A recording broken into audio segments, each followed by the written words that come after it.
Vamos a estar hablando hoy mm, de distintos análisis que uno hace de rentabilidad. Hola Paula, ¿cómo estás? Mm, Hola, Pepe, buenos días. Vamos a estar hablando de distintos análisis que hace uno de rentabilidad. Ya estuvimos viendo un poco la clase pasada como ese enlace que hacemos entre el capital de trabajo y la rentabilidad. ¿Por qué es importante el capital de trabajo? ¿De qué manera afecta la rentabilidad? Eh, y aquí les digo respecto a lo que es rentabilidad del activo, rentabilidad del patrimonio, hay distintas formas de medirlo. Y no se trata de que una esté bien, que una esté mal, que una sea mejor, que fácil, difícil, sino que sencillamente depende de para qué lo estoy utilizando. Es decir, podemos hacer un cálculo de la rentabilidad del activo, la rentabilidad del patrimonio, lo que sea, de distinta manera dependiendo del análisis que vamos a hacer. Y aquí vamos a hablar de la rentabilidad operativa del activo, ¿m? Que es donde tomamos la utilidad operativa o utilidad antes de intereses e impuestos sobre activos. Creo que cuando estábamos hablando de razones, incluso les hablé de una que era la utilidad operativa por uno menos la tasa de impuestos, sobre los activos de operación, no sé si la recuerdan, se las mencioné. Igual, esa sería otra medida de ROA, eh, para otro análisis diferente.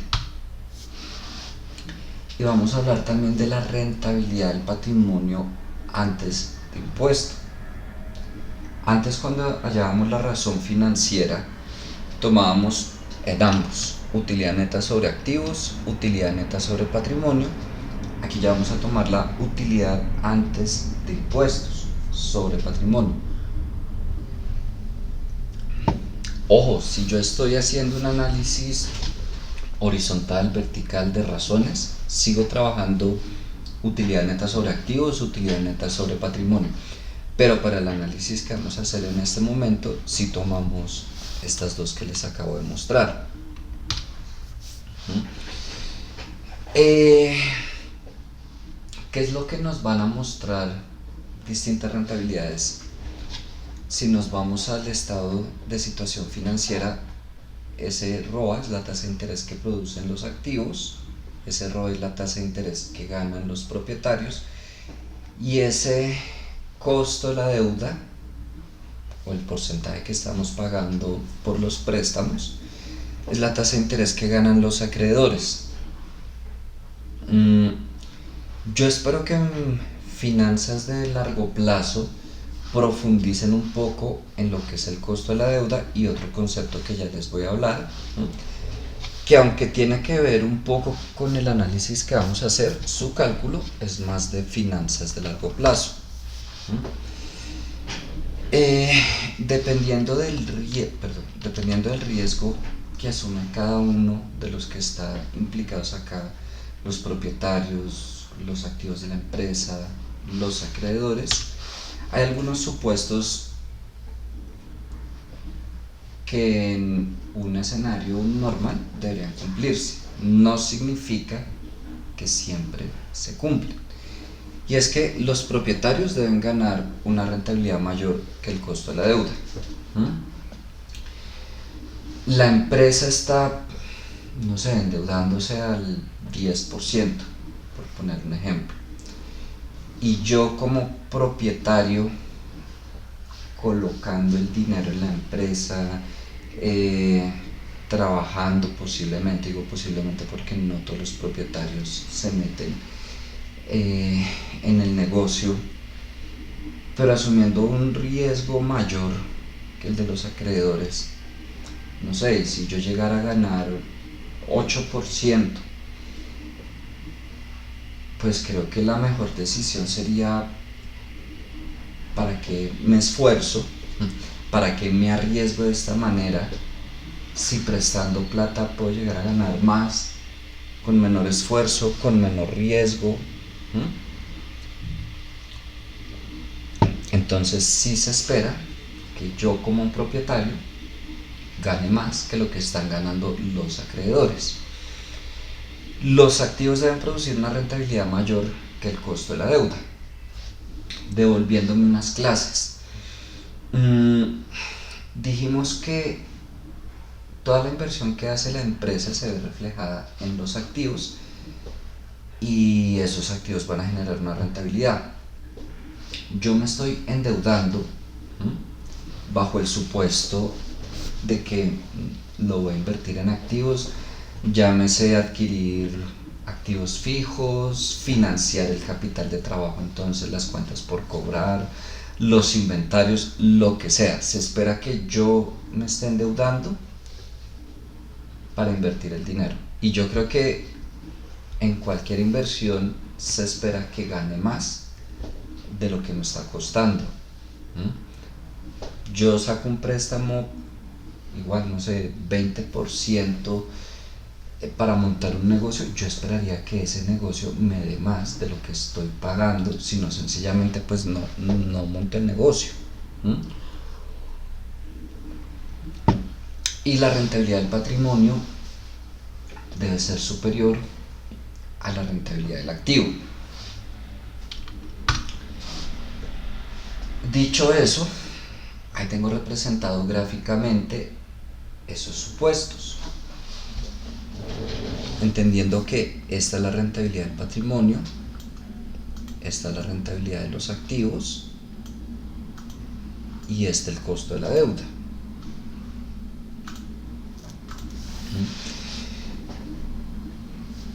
¿Hasta ahí tienen alguna pregunta o está todo claro? ¿Todo claro? Bueno. Vamos a introducir un concepto que es del que les decía, no vamos a aprender a calcularlo acá.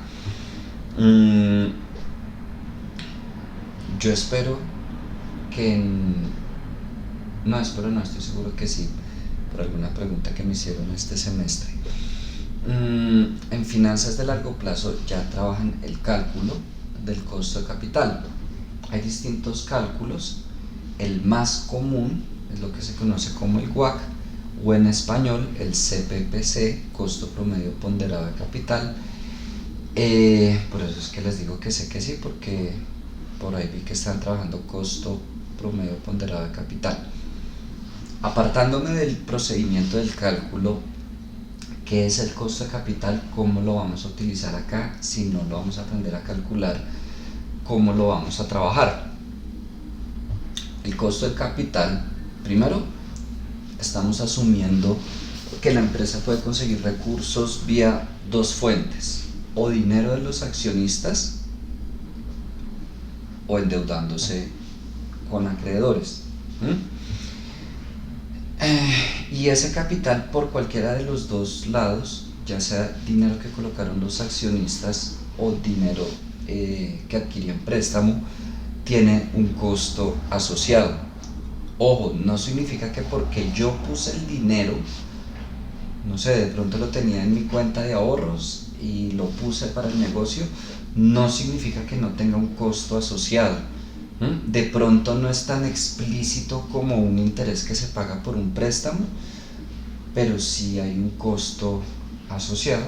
Igual, a largo plazo trabajan un poco más a profundidad de qué manera se mide ese costo, pero tiene que ver con las oportunidades que yo como inversionista puedo llegar a tener en el mercado, en negocios de similar riesgo, un poco la situación del país, lo que se conoce como el riesgo país, depende del rendimiento que esté ofreciendo el mercado, depende de distintas variables, se asigna un costo a mis recursos y por supuesto hay un costo por los préstamos. Cuando hablamos de un solo préstamo, es fácil identificar, no sé, este préstamo está al 15%, pero si tengo varios préstamos, lo que se hace es ponderar todo y llegar a un único costo. En la gran mayoría de empresas, por no decir que en todas, a menos que sea una muy reciente, se tienen muchísimos préstamos con distintas entidades financieras, en distintas condiciones. Entonces ustedes pueden ver, no sé, el listado de préstamos. Tienen tasas fijas, tasas variables, tasas bajas, tasas altas. Es común ese tipo de situaciones en las empresas. Lo que se hace es ponderar todas esas tasas para llegar a una. Y el costo de capital, de manera resumida, lo que hace es mostrarme ese promedio de esos costos, según obviamente cuánto estoy aportando en recursos propios, cuánto se está aportando en préstamos, los costos de cada uno, y llego a un costo total, un costo de capital que se entiende que es el costo que tienen todos los recursos de la empresa.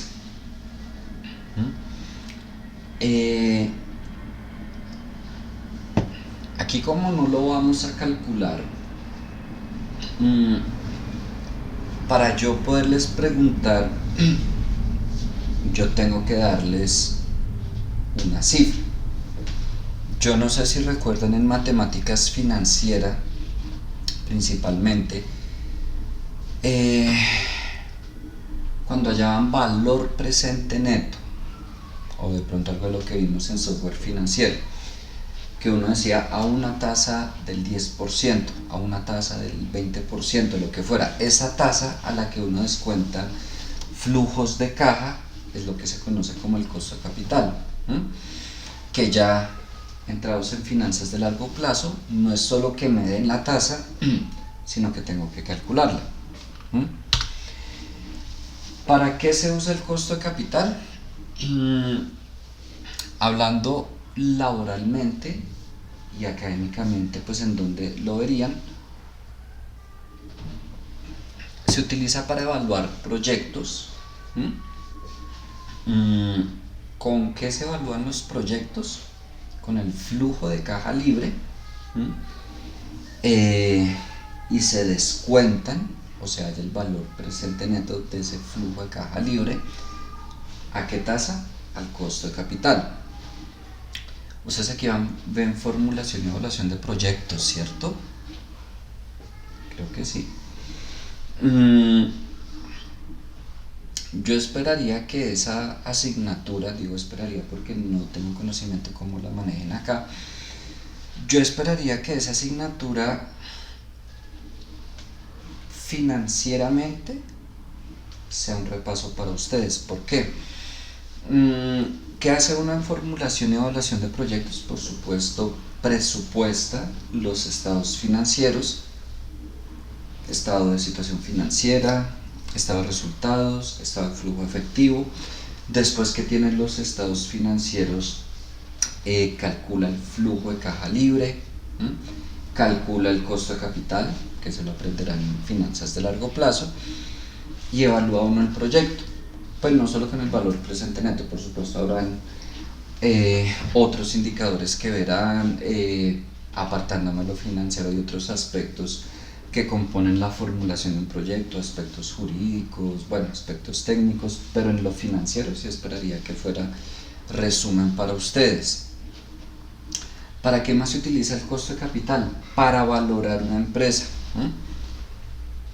Se parecen un poco, pero tienen marcadas diferencias lo que es evaluar un proyecto o valorar una empresa. Cuando yo voy a evaluar un proyecto, no sé, estoy planteando una idea de negocio y yo sencillamente estoy viendo, ¿es viable? ¿No es viable?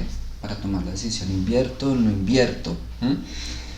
Cuando yo valoro una empresa, lo que estoy haciendo es determinando el valor de la compañía más allá de un proyecto, y ahí se toman decisiones de, no sé, vale 1.000 millones, voy a vender el 10%, entonces por ese 10% me van a dar 100 millones, por poner un ejemplo.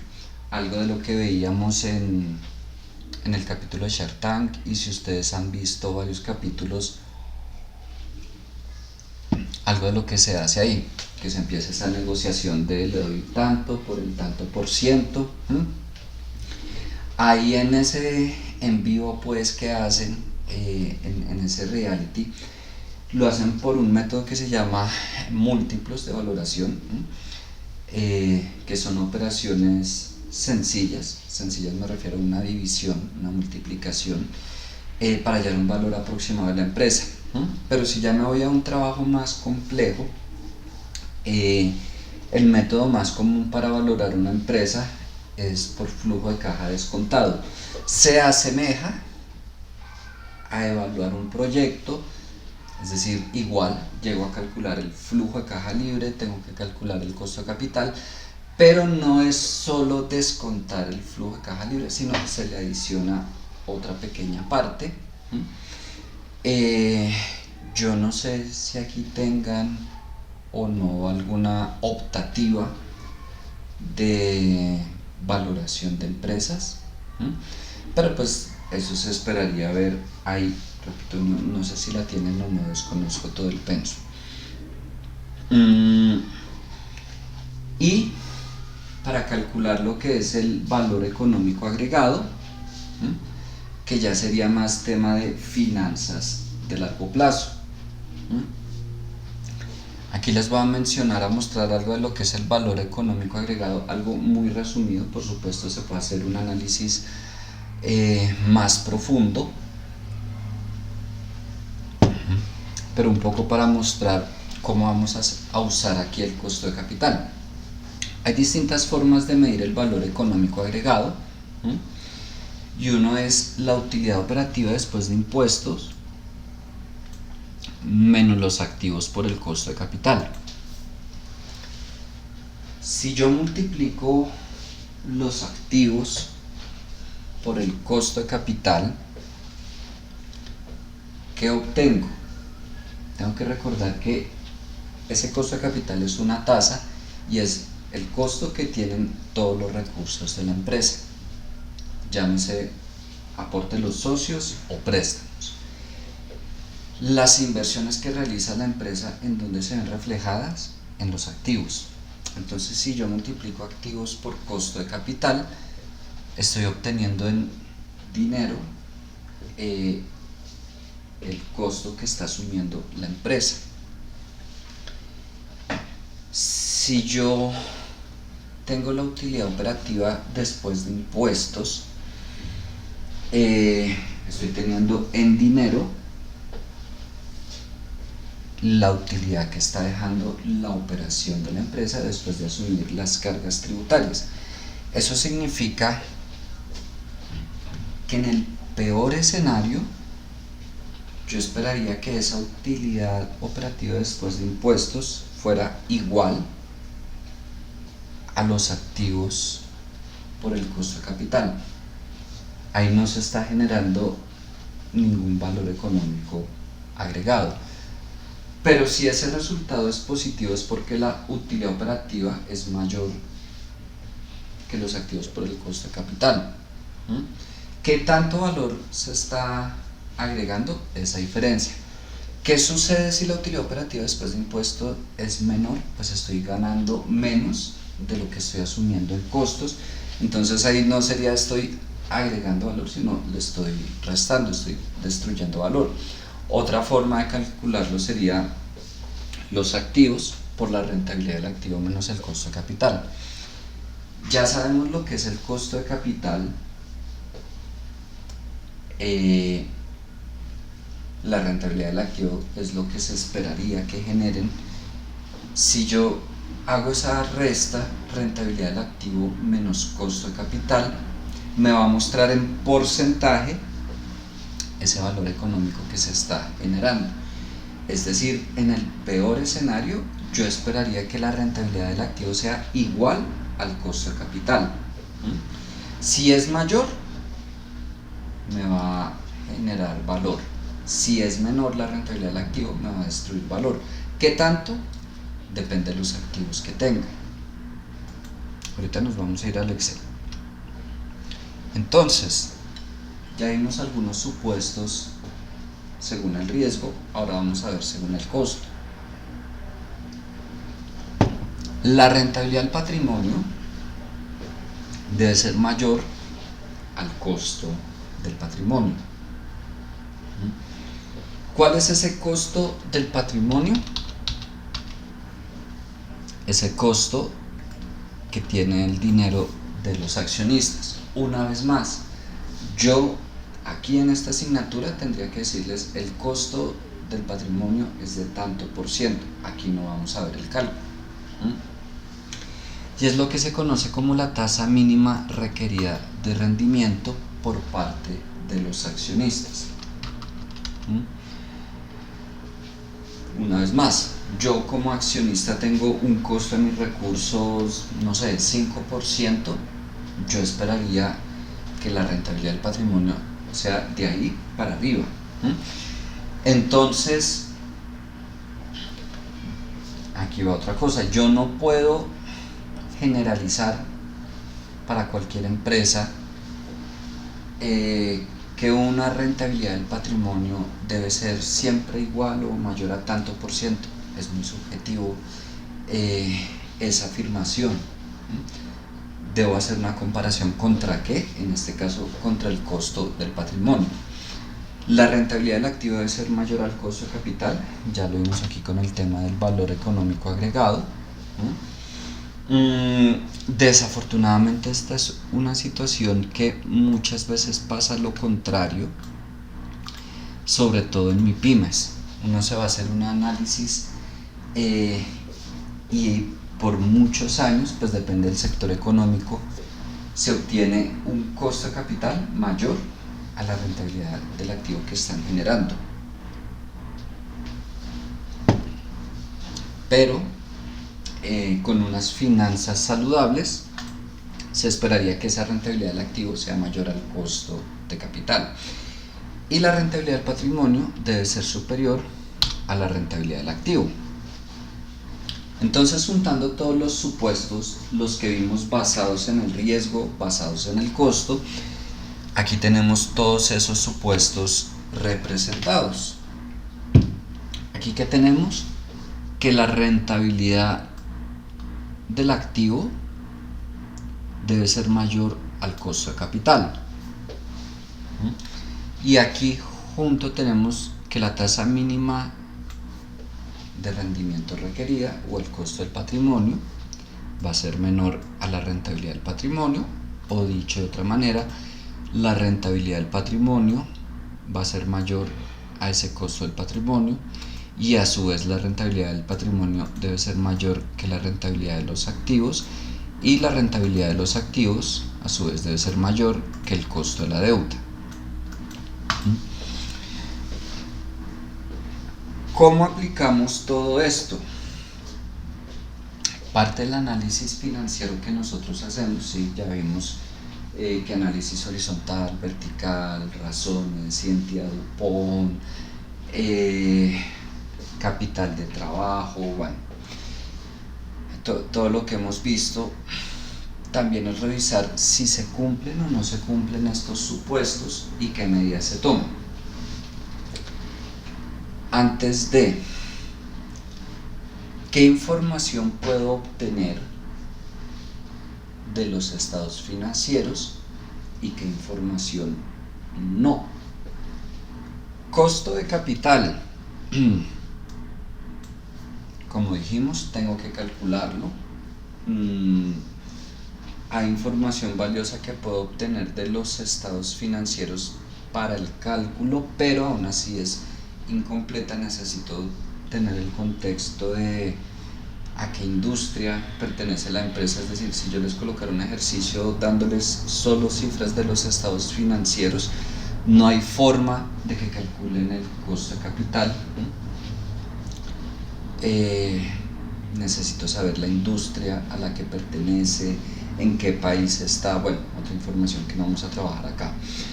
Entonces, costo de capital, yo tendría que darles el supuesto del costo de capital es de tanto por ciento. Igual con el costo del patrimonio.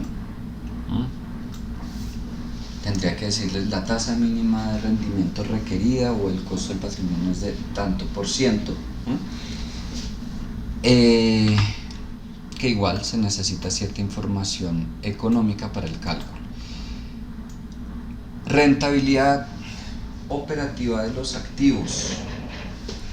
¿La puedo calcular con los estados financieros? Sí. Rentabilidad antes de impuestos del patrimonio. ¿La puedo calcular con los estados financieros? Sí. Costo de la deuda. ¿La puedo calcular con los estados financieros? No. ¿Por qué no?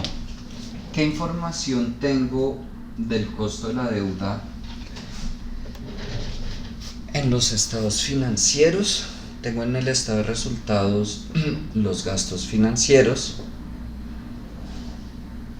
pero esos gastos financieros no me van a mostrar cuál es el costo de la deuda. Entonces, aquí yo tendría que decirles una vez más cuál es el costo de la deuda. Salgámonos un poco del ejercicio académico. Vámonos a lo laboral. Por ejemplo, con Nutresa. Tendría que irme a revisar las notas de los estados financieros de la empresa para posiblemente determinar el costo de la deuda. ¿Por qué digo posiblemente?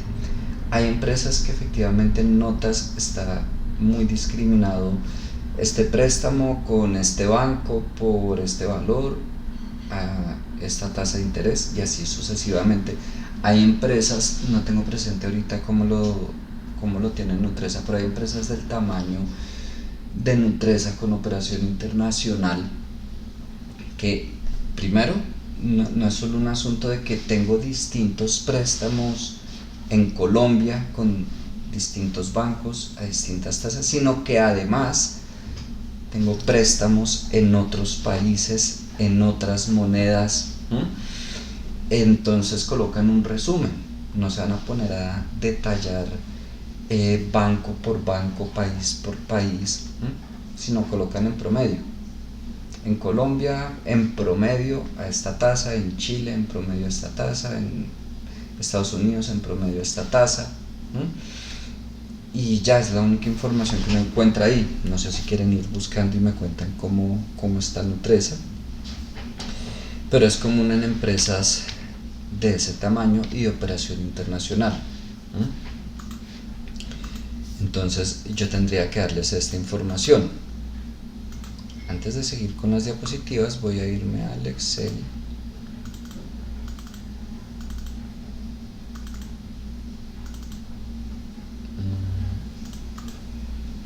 Voy a irme a ese taller 3.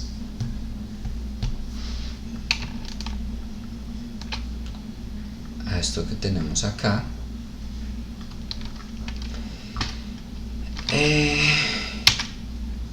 Y voy a hallar esta rentabilidad del patrimonio y esta rentabilidad de los activos.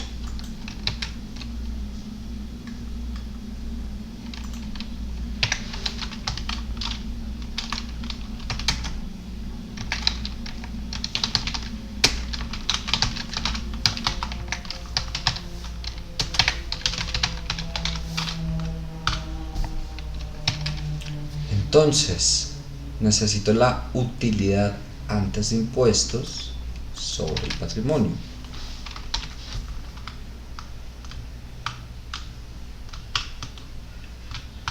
Ya no la utilidad neta, sino la utilidad antes de impuestos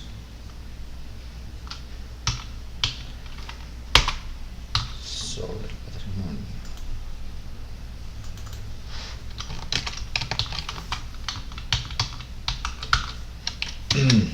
El ROA, utilidad antes de intereses e impuestos o utilidad operativa.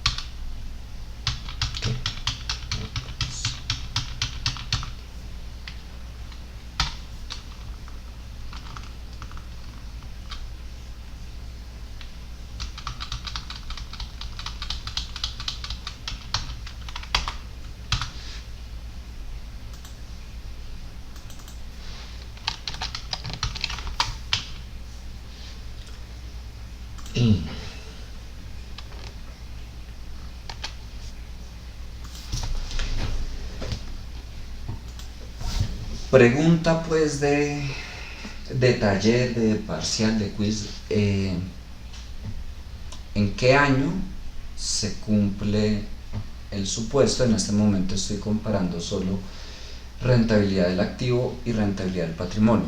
¿En qué años se cumple los supuestos?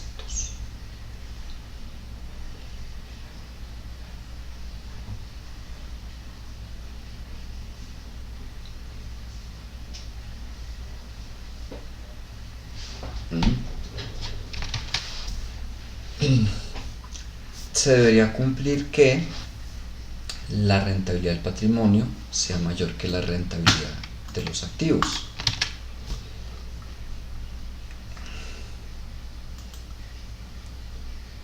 Y en este caso solo se cumple en este año, en el 2019. Y ojo, no se trata de que 2017-2018 no se cumple, entonces voy a disminuir la rentabilidad de los activos.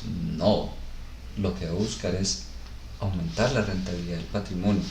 Fíjense que año tras año fueron incrementando tanto rentabilidad del activo como rentabilidad del patrimonio, hasta que llegó a un punto en que esa rentabilidad del patrimonio sí era mayor que la rentabilidad de los activos. Para terminar el análisis, pues necesitaría yo darles estas tasas, que ustedes determinen si se cumple, no se cumple. Es decir, que en los cálculos pues es bastante sencillo. El tema no es el cálculo, sino el análisis que yo hago con esa información. ¿Hasta ahí tienen alguna pregunta?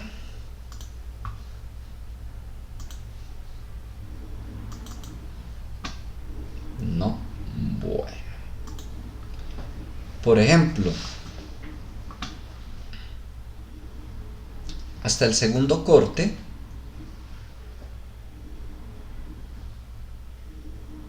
habíamos llegado acá en clase. Y lo que estamos viendo hoy es todo esto. Es decir, después de la clase de hoy, ya ustedes sin ningún problema respecto al trabajo en Nutresa pueden calcular el ROE antes de impuestos, el ROA operativo, cuál es el máximo. Ve, aquí se me fue, aquí es Nutresa. Hasta ahora me doy cuenta. Y si yo les pregunto en este momento cuál es el máximo costo de capital que se puede asumir, cuál es la máxima tasa de rendimiento que los accionistas pueden requerir,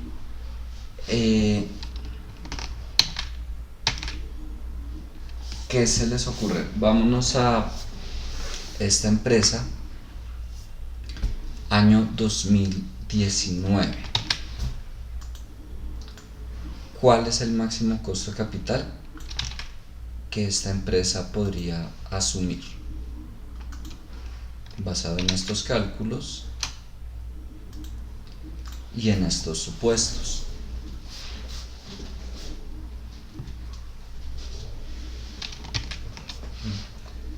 ¿Qué se les ocurre?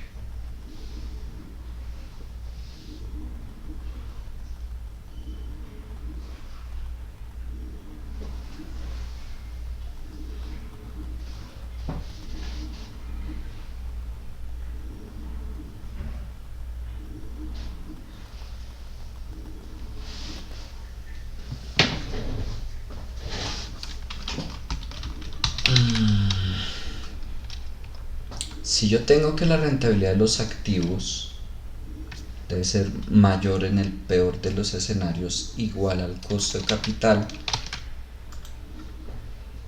entonces el máximo costo de capital que cualquier empresa podría asumir sería justamente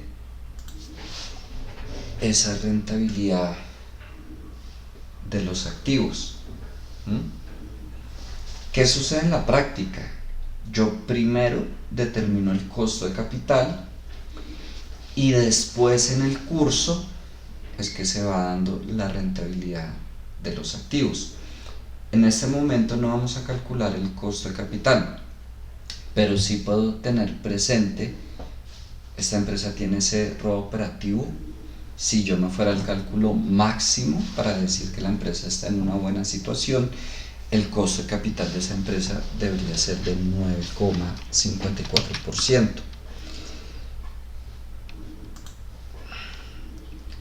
Y si la rentabilidad del patrimonio tiene que ser mayor o igual a ese costo del patrimonio, a esa tasa mínima de rendimiento requerida por los accionistas, pues igual, si este es el ROE o la rentabilidad del patrimonio,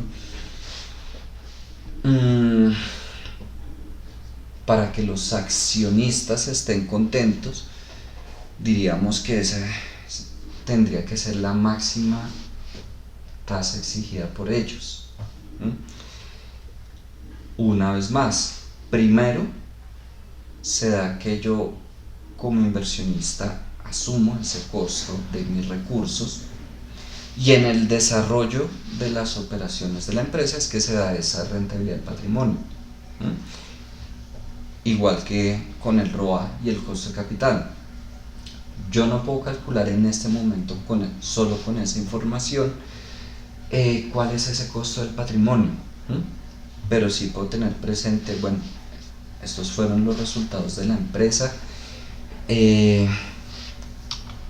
Si la tasa que me exigen los accionistas como máximo es esta rentabilidad del patrimonio, van a estar satisfechos.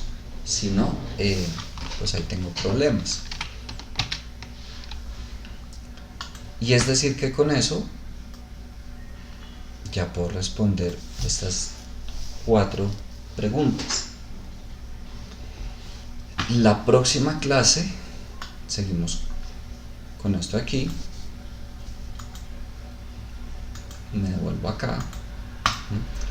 Es decir que con lo que veamos la próxima clase ya pueden completar en su totalidad el trabajo de Nutresa.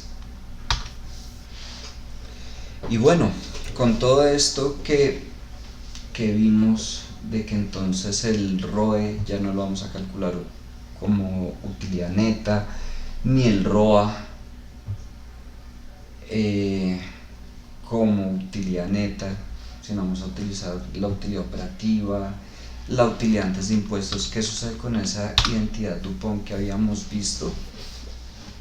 Y es algo que quiero dejar claro. La identidad DuPont es un tipo de análisis, lo que estamos haciendo ahorita es otro tipo de análisis, pero sin importar qué fórmula utilicemos, el enfoque que le estemos dando al análisis, siempre hay algo que vamos a estar analizando, y es, ya sea por identidad DuPont o por las fórmulas que acabamos de ver, lo que es la rentabilidad de los activos. Aquí lo tenemos, la rentabilidad del patrimonio, y siempre la rentabilidad de los activos pues va a incluir el margen, la rotación de los activos. Este es el apalancamiento financiero. Esto es ya otro tipo de análisis que se hace en temas de valoración. Entonces, para enlazar un poco con lo de la próxima clase, lo que tiene que ver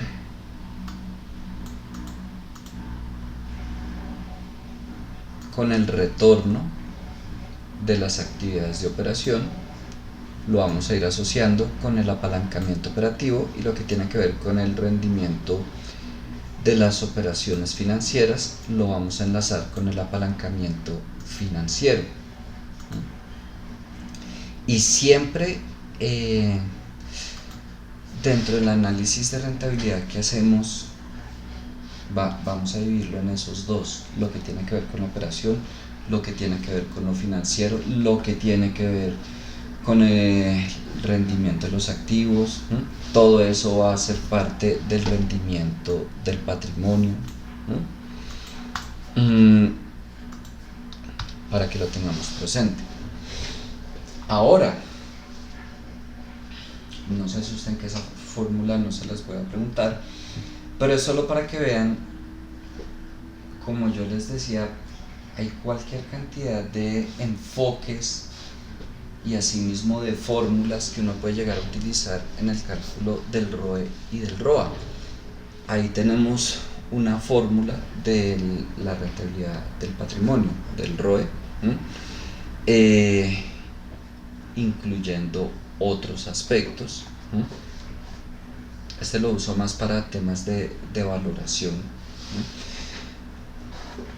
Y tengan muy presente que depende del texto que consulten, depende de la asignatura en la que estén, depende del área en la que estén trabajando. Asimismo depende la fórmula que utilicen para el ROE, para el ROA. Incluso de pronto pueden llegar a utilizar algunas fórmulas que no vieron ni aquí ni en largo plazo, ya algo muy específico de un área donde estén trabajando. Volviendo a la gráfica anterior,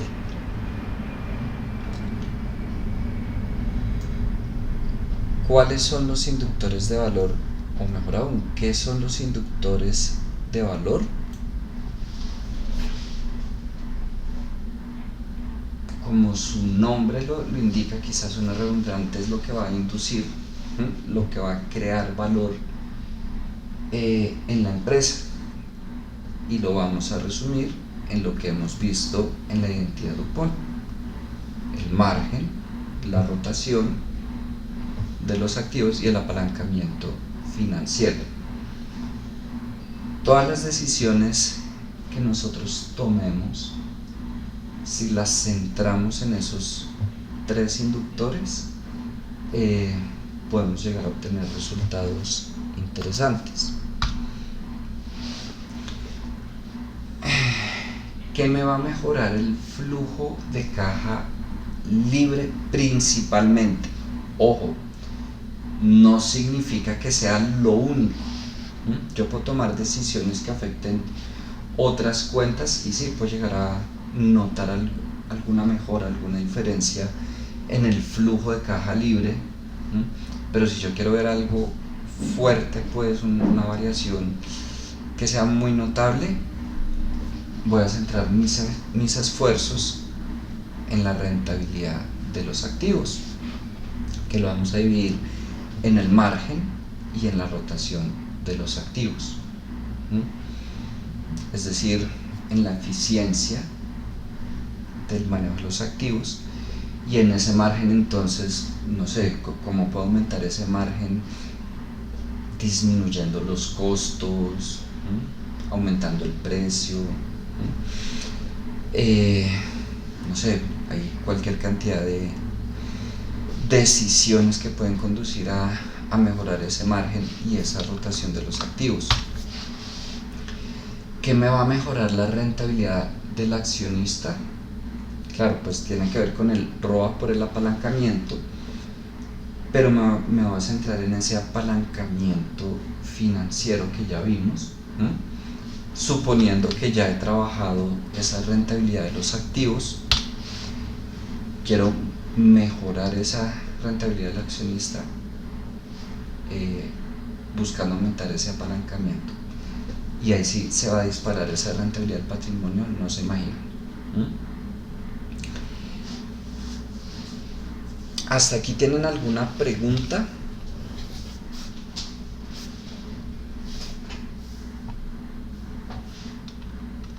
¿No?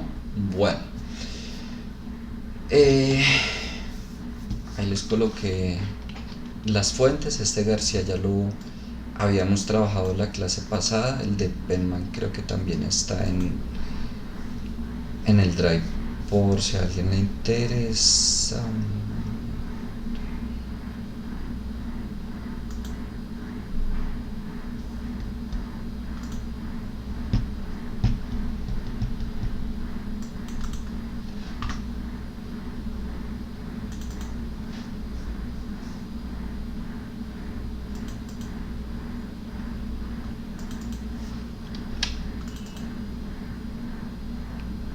Sí, ahí está.